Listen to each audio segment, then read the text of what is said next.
Hey babies, this is Lar Park Lincoln, Tina from Friday the 13th, Part 7, The New Blood. And you're listening to Tommy Throwback Kovac on Splat from the Past. Hey Bad News Crews, Tommy has a joke for you. Hey dudes, welcome to Splat from the Past, the only 80s themed horror and sci-fi show where things can get totally radical. Now today, I will be interviewing Warrington Gillette, the second Jason, the one without the mask and with that deformed face that looks like the Elephant Man. I'll be having him on the show today to talk about that. He'll be my fourth guest from the movie. I've also got... He's also been in Time Walker, Roger Corman Sci-Fi horror movie, and he's been working on a movie called Bloody Social for a while now that we're going to talk about as well. He also has a website where you can purchase masks and machetes and what have you, and have him sign them. And it's going to be great to have him. This is the last show before Thanksgiving tomorrow, and it's going to be awesome. So yeah, here is my interview with Warrington Gillette.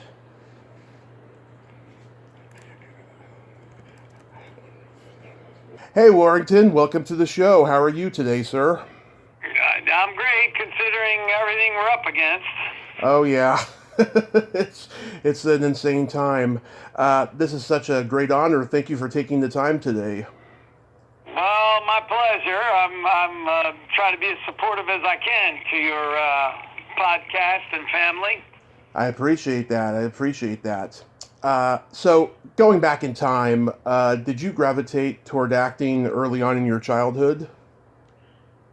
Well, it kind of just happened because I was going to Villanova University, and,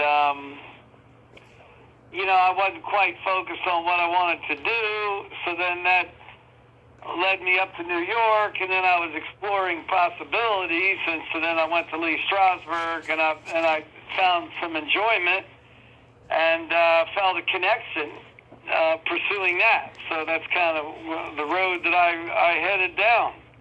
Did you originally have a different trajectory? I didn't really know. I was pretty consumed in the horse world, having been raised in the horse country and above Baltimore. Mm-hmm. I was pretty consumed in that. The family were in the racing business, and so I couldn't think of much else besides horses and courses. Yeah. I didn't know. And by the way, you go to college at 17, 18, you're young. You don't quite know what you want to do. Yeah. So you're from Baltimore. Are you a John Waters fan? Yeah, absolutely. Yeah. Yeah. It's so bizarre how he's become like Mr. Baltimore, considering the kind of films he does. Exactly. Yeah. So you studied with Strasberg? Yeah, I studied with Strasberg. Yeah, what was he like? Well, he was excellent. The family were all excellent. The wife and the daughter and Susan Strasberg. And, I suppose it's a place to start, and they're teaching you Stanislavski method acting. And so, they're trying to get in touch with young people and trying to get them to develop a little technique, something to kind of build on from there. So it was all fun. I was young, and I enjoyed all the work I did in that institute. Yeah. Did you have any guest speakers like Brando or anybody? No, I didn't. I don't remember anybody, earth-shattering. I did take some good comedy workshops in Los Angeles, and I had guys like Robin Williams in the class, and wow, Scott Baio, and this was a famous coach, Harvey Lembeck. Right, yeah. I've talked to several people who studied with him. Yeah, and he put a bunch of great people together, and then you're doing these comedy improv situations. That was a lot of fun. Yeah. And Strasberg had another school in Los Angeles, so I kind of did both. Wow. Yeah, let's see. I know Lynn Stewart and Carol White and Laurie Jacobson, they all studied with Harvey Lembeck in the late 70s. Wow. Yeah. I mean, I couldn't believe, yes, Robin Williams was in a class with me. Yeah. Scott Baio, all kinds of people, and then they start, getting TV series, and you're just shocked. You're like, oh my God. Yeah, that's crazy. Martin Hewitt, and then, oh my God, he just got a part in Endless Love. Parking cars, going to my acting school, and bing, Zeffirelli puts him in Endless Love. Yeah. Yeah, 1 minute. Journey. We're all on the journey.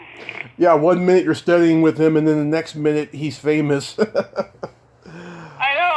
I'm even hanging out with Chris Atkins, and then boom, next thing you know, he's at Blue Lagoon with Brooke Shields. Randy Kleiser threw him in there. It's fun. That's the journey. Kids you work with, kids you do plays with in schools, and then next thing you know, they get parts. Yeah, it's a bizarre lifestyle. Where did you meet Tracy at? Oh, she was modeling in New York, I suppose. Eileen Ford, somebody, I think so. And then, I have been friends with her since the 80s, for sure. Yeah, I talked to her a little while ago. She said, when you talk to Warrington, tell him he needs to put away that Dorian Gray portrait back in the closet because he never ages. Yeah, baby. Well, I still don't have any gray hair, so I'm holding on for 40, right? Yeah. I mean, you still look, ageless in your pictures that I've seen. Hey, the most recent pictures, I was water skiing like a demon. It's on, I did a water ski clip for Days of the Dead to promote their big convention in Vegas. So then I found myself like, oh Lord, now I got to do a stunt. I got to be ripping on a slalom ski in coveralls. Yeah. Which was hard because when they're wet, they're about 60 pounds. One-handed on the handle, and the other hand waving a machete in the air. Mm-hmm. And then have an accident, crash. I'm thinking, what in the hell am I doing? That's a great. Then I come blasting out of the water, so all the memories are coming back. Like, doing a stunt, behind Friday 13th image, crazy. Yeah. But yeah, I just did that, so, Yeah. I am Dorian Gray then. Yes, you are. Tracy. Now that I was reading that originally you were considered for the role of Paul in Friday the 13th Part 2. Yes, I believe so. I got submitted to read for him, and then I kind of was reading that, and then they migrated to John Fury? Look, why don't you be Jason? And I'm like, oh, okay, well, who the hell is that? Because at that time, he hadn't existed really before. He just come out of the lake, so you didn't really know anything. Mm-hmm. And then if you read the script, he's like, well, he's not talking too much. But yeah, it was first about that John Fury Paul character. Mm-hmm. And then when they asked, I gladly accepted because, I was young. I said, okay, fine, I'll do anything you want. Yeah. Did you like the first one? Yeah, I thought it was kind of shocking. I wasn't exactly the horror buff at the time, but I thought it was pretty cool, Yeah. Yeah, I thought it was interesting. It was the beginning, and it scared me when Jason come up out of the lake. I was like, oh my. What was your reaction when they said that you had to wear makeup? Well, again, I was young, and I didn't really know a whole lot about special effects and what makeup would be required, and so you just go along with it. Yeah. And then they said, you mind if we shave your head? I'm like, huh? Sure about that? Well, it needs to be cut really short. Like, oh, Lord. Yeah, and then you don't really know what the makeup will entail until you sit down and you commence on it. Yeah. So how long did it take to put the makeup on? Yeah, it was a long time, 6-7 hours. Wow. And That was part of the success of the face because it was, I wouldn't know how many, 20 layers. I mean, it wasn't like one prosthetic glued on your face. It was many, many, many pieces. And then, the dentures were put in the mouth, and that was all new teeth, and then the lips were built around that. And then each piece would come on, and then the eye was closed off, and then another eye mounted on your cheek, and you're like, oh, now you can't see. Yeah. And you lose your depth perception if you close off an eye. Yeah. And then over an extended period of time, you don't feel good. Mm-hmm. And then all the hair is built, and then the beard is built. And it's all done with, surgical glue. And then those prosthetics all sort of become part of your face. Yeah. It was crazy. Yeah. Was it Carl Fullerton who did your makeup? Yes. Yeah, because Tom Savini refused to do the second one because he was doing that movie The Burning instead. But Carl Fullerton, he gave you kind of like an Elephant Man look to the makeup. Yeah, I couldn't really tell when it was going on, but the side of your head, it did have that Elephant Man, look to it. I don't know. And then the hair, beat up hair going all over the place. But Carl Fullerton was kind of figuring out too, because he'd never done it before, so he was kind of, building it as he went. Yeah. And of course, he went on to do Silence of the Lambs and Tom Hanks's makeup for Philadelphia and stuff. Yeah. He had a big career. He had a huge career, yeah. How was Steve Miner as a director? Yeah, he was good. I guess he was good. I haven't, oddly, I haven't seen him since I did that job.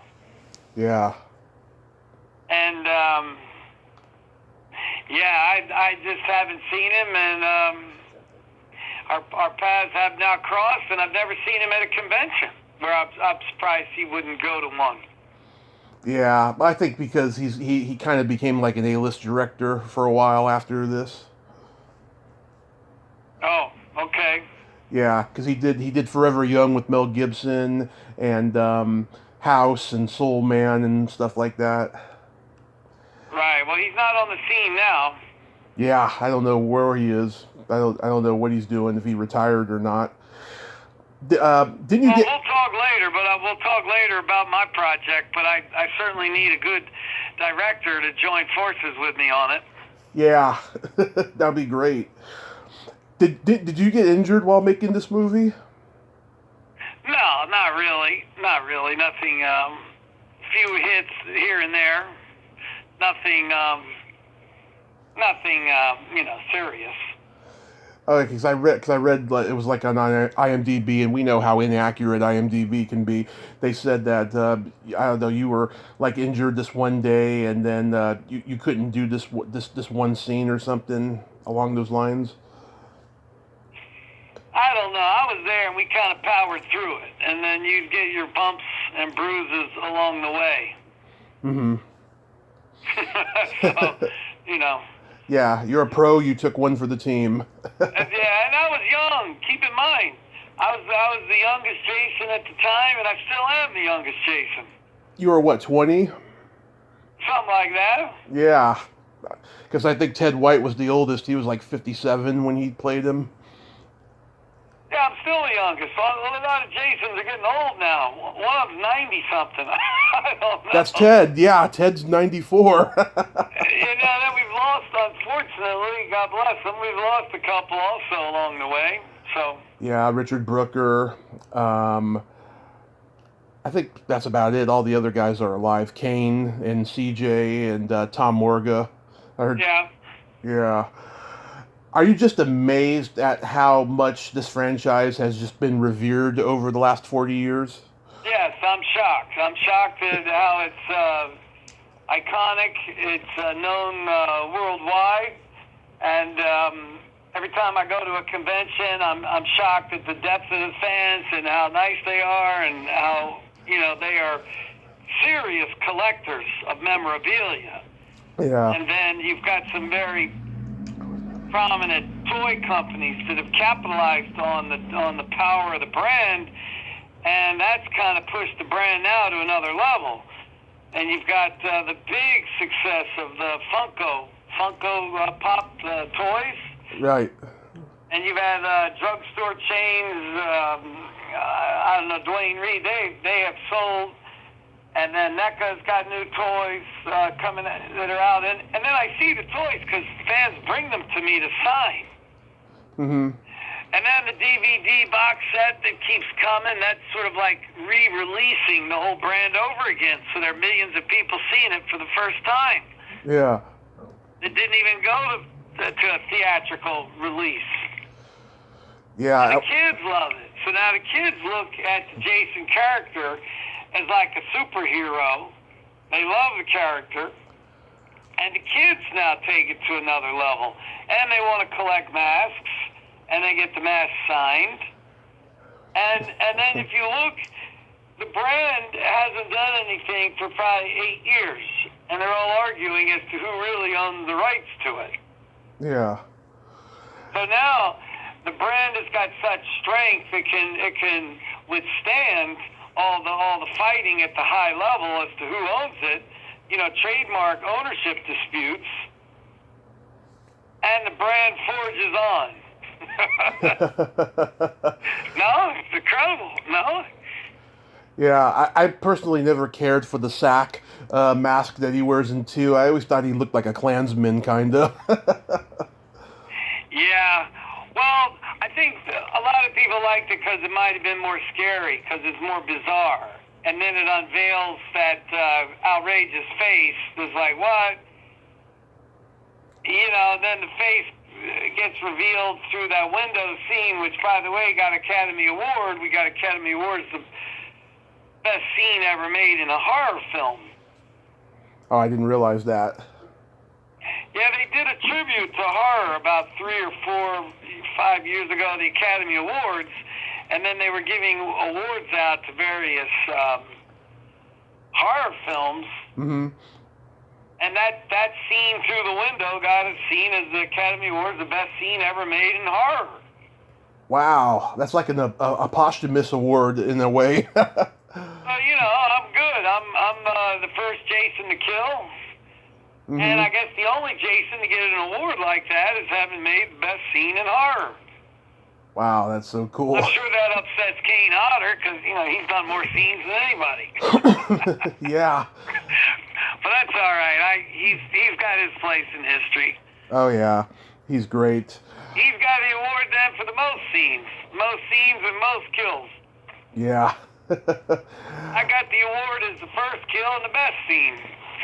Yeah. So when did you first become aware of the success of the movie? That's a good question. My career somehow, I took a break from acting, and then I ended up, because it's tough to make it as an actor, it's just auditioning. All artists can recognize that. So anyway, I was working on Wall Street as an investment banker. I don't know, and I hadn't seen like a bunch of the Friday 13th following, as Right. they were going and the years would race by. I was focused on what I was doing, and I wasn't thinking too much about horror and Freddy and Jason and all that going on. And Yeah. the next thing you know, People magazine in '86 comes out with a whole feature. Elton John's on the cover, and then all the feature inside was where are all the Jasons today. So they line them all up, and I was shocked then, like, oh my God, this brand is still going. And People is now reporting on where are all the Jasons. And so then that segued into some National Enquirer. C.J. Graham and I were on Good Morning America, and they're talking about the brand and all the Jasons, and I guess C.J. is part 6. Then I recognized, to answer your question, that time I said, wow, this brand is just unstoppable. Yeah. Yeah, I've interviewed Amy Steele. She's a great lady. I had Stu Chardo on 2 years ago. I don't know if you heard, but he's got multiple sclerosis. He was very difficult to interview. No. Yeah. It was really sad. It was Oh my, well, blessings to him. Yeah, it was a sad interview. And I met John Fury at a convention last year. He was a good guy. Oh, good. Yeah. And Amy's she married a guy from Palm Beach, so that's kind of an interesting coincidence that I've had family here my whole life, and now I'm kind of based here, and she's kind of from here as well. Yeah, she's married to a Pulitzer. Yeah, Peter Pulitzer. Yeah, that's wild. So then you did a Roger Corman movie called Time Walker. Yeah, that was a little thing, but it was fun. Yeah, God's got a great cast: Ben Murphy, James Karen, Nina Axelrod, Sherry Belafonte. Yeah, it was financed by a big arms dealer. Oh yeah. Anand Khashoggi. Oh yeah. He put up the money for it, and then I think his right hand man attaché was the exec. They named him executive producer, but they gave the money to Dimitri Villard, who ended up producing that picture. Yeah. Did playing Jason have something to do with you getting the part? I don't know. They kind of knew I was in L.A. and they called me in for a reading, and you know how it goes. And Yeah. they go, oh, okay, we'll use you as one of the college kids. Okay. Yeah. I'm down for that. Yeah, you certainly looked like one because you were at that age. Yeah, exactly. Has anyone ever mentioned that movie to you at a convention? Yes, people they ask. They know more about it than I do, and they ask. In these panel discussions. Yeah. Oh, that's great. So you mentioned before that you had gotten out of acting. Did you just become disillusioned and you didn't want to audition anymore? Well, there comes a time your life is a collection of chapters, and so if you feel like you're stuck in a chapter, then try to rediscover yourself. So I don't know. I was living in Malibu, and things were very slow, and I said, well, I need a change. So I come back to New York, and then I got licensed to be an investment advisor. So then I kind of worked in that arena. Wow. Did anyone know who you were? Well, they didn't really until articles started coming everywhere. And then, yeah, they started asking questions. When things start coming in People and National Enquirer and, Star Magazine, and they're like, oh, Lord, we got Jason in the house. I hope they didn't use it against you. I don't know, but then every time you do something, they refer to you as, oh, the slasher. The slasher did this, slasher did that. Yeah. And you're like, oh... Yeah. It follows you, okay? Yeah. Wow. So tell me about Bloody Social, because I remember an old interview you did like 12, 13 years ago where you mentioned this. What's the genesis behind it? Well, first of all, if you understand the premise of the brand of Friday the 13th, which is so strong, we can all agree on that it's revenge over the death of the mother, correct? Yes. Okay, fine. So now, in Palm Beach, my father suddenly and mysteriously has lunch with his heiress wife, and then he drops dead after lunch, and it was Friday the 13th. Right. So then I started following the course of that, living life in the wake of the father's death, and you're like, most people are pretty shattered when you lose a parent. Yeah. So then let's say the behavior of his wife, my evil stepmother, was abominable. I started looking into the sequence of events, and that was when I had great suspicion that she whacked him. Yeah. And so then basically I parlayed my suspicions into creating a dramatic thriller called Bloody Social, Nightmare in Palm Beach. And I'd create a tagline under that, blood thicker than money. So now all of a sudden you can create your own sympathetic vigilante, that people can root for him, and that he's getting revenge over the loss of the father. Similar to Shakespeare's Hamlet character. So I thought it was kind of cool that, okay, Jason has already gotten revenge of the death of the mother. That's been going on and it's unstoppable.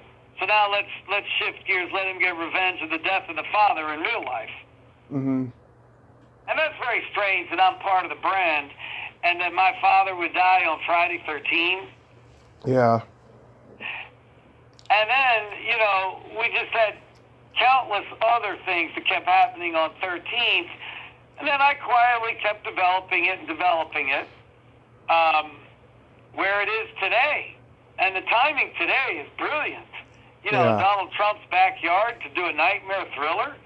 You know, like I said, there's some really arrogant rules, you know, where they're revolving around snobbery, bigotry, Yeah. Jews, blacks not allowed in some clubs, and we've got some it's where the black hearts thrive. So then I was sort of saying, well, given all of that, I'm going to make a thriller where the white sandy beaches and blue waters of the Atlantic, they're about to run blood red. Mm-hmm. And so I put it together. You can go on the website, check it out. Yeah. BloodySocialMovie.com.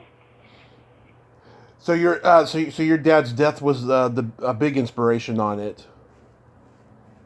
Yes. It was the inspiration, because then I started really looking at the circumstantial facts. And so she goes off on a cruise with her new Latin lover after being married to my father 30 years. You don't do that. So then she goes on a cruise to the Côte d'Azur and comes back to town like business as usual. Yeah. And then she sent me a box of pots and pans and thought it was like funny. Mm-hmm. And then, you know, I picked up the phone. Hindsight's 20/20. Probably should never have done this, but I picked up the phone. I called my buddy Richard Johnson, who was famous for writing Page 6 in the New York Post, and then that got syndicated in many other papers. I said, Richard, God damn it. I think that my stepmother, she slipped my father a Mickey and hit him with a little oleander cocktail and whacked him on Friday 13th. Well, man, that made headlines above the fold. New York Post, Page 6, Jason accuses stepmother of murder. Yeah. So then it started going from there. Yeah. So yeah, a lot of people were angry at me. Oh, how could you dare accuse your stepmother of murder? Well, you know, you're hurt, you're angry, and somebody sent you some pots and pans in the loving memory of your father. She wrote his will, left everything to herself. And I'm saying, well, my father didn't mean to disown his whole family. Yeah. So in life, listen, in life we're all taking hits. Take your lumps, and you turn a negative into a positive, and use it as an inspiration to create a piece of art and make your statement. And you have a setup. Use the real facts as your setup in your story. Mm-hmm. Then you create a confrontation where the character will begin accomplishing their dramatic need, and take it on a journey. And then you have a resolution. Exactly. How long ago did he die? Well, he died exactly in 2002. 2002. So, you know, I had to wait till his wife, my stepmother, died. So she just died this past year. Mm-hmm. So now you can make any novel thriller you want, and you're not going to get yourself sued for libel, you know? Yeah. So now we can do anything we want, and that's where it is now, and everything's pulled together.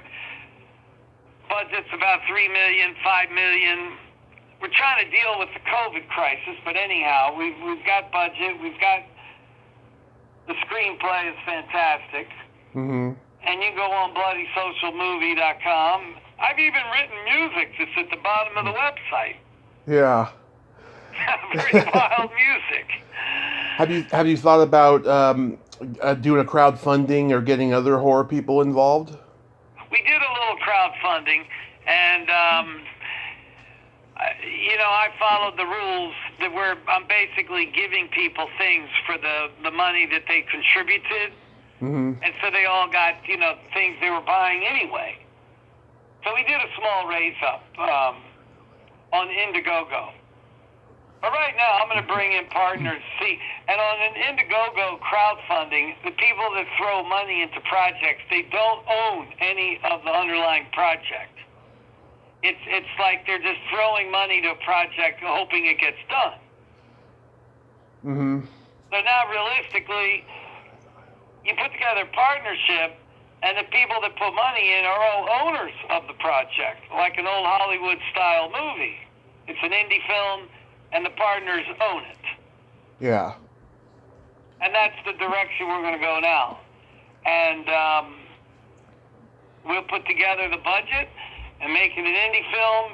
And I believe with a shortage of product, because of the pandemic, I believe it's really going to be very, very marketable and in demand. And particularly with the fallout that's going to come following the Trump era. Yeah. I think A Nightmare in His Backyard is a great idea. Yeah. Have you seen Never Hike Alone? No. That's the one of the Friday the 13th fan movies that's on YouTube, and I saw parts of it. I wasn't too impressed, but Deborah Voorhees from Part 5, she's been making this movie the last couple of years called 13 Fanboy, which is a movie about the effects that being part of a horror franchise like Friday the 13th has on a person. She's got a bunch of people from the franchise in it. Adrian was attached to it for like a hot minute, and then she dropped out because she thought the movie hit too close to home for her. Oh, Lord. Yeah. Well, I don't understand the fan films, and there was the Camp Blood, and they call me and they want me to be part of it, but they can never be sold. Yeah. So somehow they make it, and then I don't know what they're going to do with it because it can never be released or sold or distributed. Yeah. I really don't understand it, and yeah, and they're so tricky to make too because you're really risking being sued for copyright and stuff. Well, that's right. And, I mean, I watch it closely, and, I don't understand it. And then one of the fellow, he follows me on Instagram, you can see him there. He almost cut off his arm. He had some horrific injury. Wow. So they're trying to simulate these crazy stunts that took place. Mm-hmm. The worst injury I got, a guy asked me to walk on stage at a nightclub, big opening in New York. Mm-hmm. And on the stage that I was on was in the shape of a crucifix, was a little bit crazy. And it was at the time Freddy versus Jason had come out. Yeah. And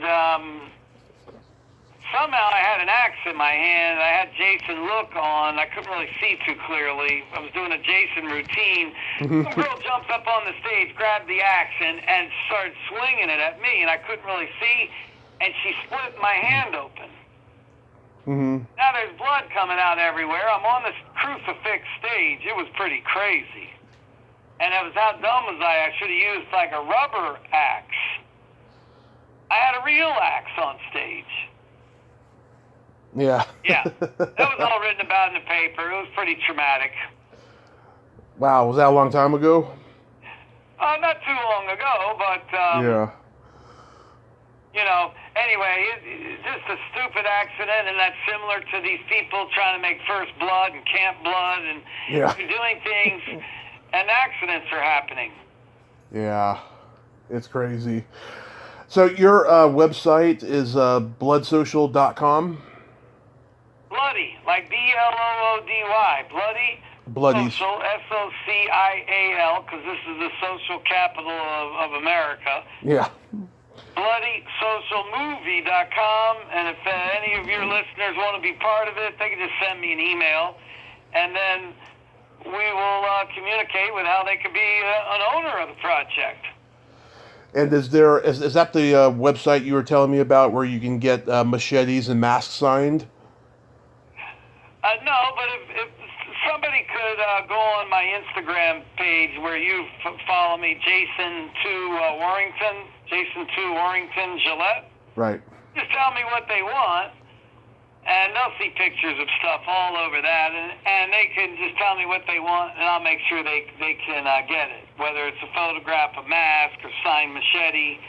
And maybe that's helpful because there are no conventions going on. Yeah. And so all the ones like Days of the Dead and whatnot that I'm scheduled to do have all been canceled. So Monster Mania's canceled, Chiller's canceled. Everyone in the United States is canceled at this moment. Yeah, Days of the... You have a scheduled date, hopefully soon in 2021 with a vaccine, we'll all be back in action. But if any of your listeners want any type of anything signed or any memorabilia, picture, mask, or they can reach out to me on that Instagram, and then I'll get them what they want. Yeah, back in July, Days of the Dead did one in the Midwest, and it came under fire because so many people canceled, so many people didn't show up, and then some guy was taking a picture and put on social media wearing a shirt that made fun of Robin's suicide. What? Yeah, did you hear about that? No. Yeah, that was terrible. Yeah. He was like a vendor. And he was wearing a T-shirt that made fun of Robin Williams' suicide and stuff. Oh and, no, that's not good. Yeah, it was on social media. I did not like that and stuff. But I didn't think that people should have held the convention responsible for that guy wearing the T-shirt. I mean, maybe he was wearing another shirt and then he just took it off and they didn't see it. Well, that's crazy, and I'll tell you this, a lot of the promoters have been hurt. I know my family, my friends, that I've helped them build Scream Fest. It started in Plantation, Florida, and it's evolved into the largest in the state of Florida. It's called Spooky Empire. Oh, yeah. I know them. Spooky, had a 4-day convention in the Tampa Convention Center. Mm-hmm. Massive crowds were coming. So anyway, I don't know. He booked it and booked blocks of rooms in hotels. And then when it got canceled, and they sold tickets. And then when you sell tickets to people, you got credit card charges. Then to undo it and pay them all back, and then you lose all the hotel rooms you booked. Mm-hmm. Yeah, a lot of the promoters have been hurt. Yeah. It's crazy, but hopefully we can get back to them next year, and I'll get to meet you at a convention. Yeah, absolutely. Well, we're coming back, and I think with the vaccine, hopefully things will be back soon. I hope so. We'll have this under control. I hope so. And then in terms artistically wise, maybe we capitalize on it and make our own film. I guarantee you, this thing could gross $100 million. Yes, I think so too. I think you have a good idea there. I mean, if Get Out's grossing 400, I mean, come on. Yeah. I need to attach some great people. I was thinking of Sharon Stone to play the Black Widow. Oh, that'd be great. We could attach her, and then we could talk about that attachment, Yeah, find out if she likes horror first, because I know those A-list stars, a lot of them don't. Well, let's call it a dramatic thriller, okay? Yeah. And who are the conspirators that are loathsome that played a role in the death of the father? And they enabled the Black Widow to whack her husband. And which, by the way, the murder weapon was the flower, the oleander. If you ingest the oleander, and it's illegal in California, but it grows prevalently here. So if you ingest that oleander, you will have an immediate heart attack. So, who are these conspirators? Tainted lawyer, tainted coroner, a tainted, loathsome money manager. They're going to fall. Yeah. And then the Black Widow is going to get fallen in the end. You've got some wild stuff going on. The best friend of the father was his black Labrador. He's involved. We got a little witchcraft going on because the best friend of the Black Widow is a love witch. A bruja. Yeah. No, it's got some dynamic things going on. Maybe it could be a little Tarantino style and Hitchcock meet Jason in Palm Beach. Yeah, well, Tarantino was influenced by Brian De Palma, so there you go. There you go. So that's my journey to see if I can make it happen. Well, I love talking about Jason. I'm flattered to be part of such a successful, big brand, and I'm overwhelmed with their success. But I sure as hell would love to create my own brand and my own thriller and make that happen. you are going to succeed, Warrington. I can feel it, and I thank you so much for coming on today. All right, well, my pleasure, and thank you for having me on. I'm grateful our longtime friend Tracy for putting us together. Yes. And it would be very cool if some of your followers, friends and fans of Jason would be part of Bloody Social. That would be killer. Yes, I will get the word out for you. And please stay safe and have a happy Thanksgiving and All right, all the best. Happy Thanksgiving to you. Merry Christmas and Happy New Year. Bye-bye. Thanks. Bye-bye. Well, there you have it. Warrington Gillette. Ain't he a cool dude? What a character, huh? God, the second Jason, that was so awesome that I got to talk to him today. Well, that's all the time we have this week on Splat from the Past. Until next time, this is Tommy Throwback Kovac saying, there's no shame in living in the past, because the present sucks. Later, dudes, and happy Thanksgiving. Gobble, gobble, gobble, gobble. Ch, ch. Ch, ch.